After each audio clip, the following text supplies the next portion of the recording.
Hello viewers, আসসালামু আলাইকুম। আজকে আমরা করব শূন্যস্থান পূরণ। তরল ও বায়বীয় মাধ্যমে তাপ ড্যাশ প্রক্রিয়ায় সঞ্চালিত হয়। তাহলে কি তরল ও বায়বীয় মাধ্যমে তাপ কোন প্রক্রিয়ায় সঞ্চালিত হয় সেটাই আমাদের শূন্যস্থান। এটা হলো কি পরিচলন প্রক্রিয়ায় সঞ্চালিত হয়। তাহলে তাপ ও বায়বীয় মাধ্যমে বা শব্দ কিভাবে পরিচালিত হয় বা সঞ্চালিত হয়, সেটা হলো পরিচলন পদ্ধতিতে শব্দ সঞ্চালিত হয়।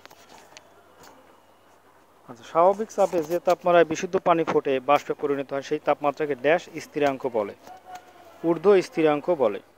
তাহলে স্বাভাবিক চাপে যে তাপমাত্রায় বিশুদ্ধ পানি ফুটে বাষ্পে পরিণত হয় সেই তাপমাত্রাকে ঊর্ধ্ব স্থিরাঙ্ক বলে। সেলসিয়াস স্কেলের নিম্ন স্থিরাঙ্ক ড্যাশ ডিগ্রি সেলসিয়াস। তাহলে কি সেলসিয়াস স্কেলের নিম্ন স্থিরাঙ্ক dash degree Celsius, 0 degree Celsius. Fahrenheit স্কেলের নিম্ন স্থিরাঙ্ক ড্যাশ ডিগ্রি ফারেনহাইট। এটা কত হবে? 32 ডিগ্রি ফারেনহাইট। তাহলে ফারেনহাইট স্কেলে নিম্ন স্থিরাঙ্ক হলো 32 ডিগ্রি ফারেনহাইট, আর সেলসিয়াস স্কেলে নিম্ন স্থিরাঙ্ক হলো 0 ডিগ্রি সেলসিয়াস। জলীয় বাষ্পের পরিমাণ কম থাকলে বায়ুর আর্দ্রতা কম থাকে। তাহলে জলীয় বাষ্পের পরিমাণ কম থাকলে বায়ুর ড্যাশ কম থাকে, আর্দ্রতা কম থাকে।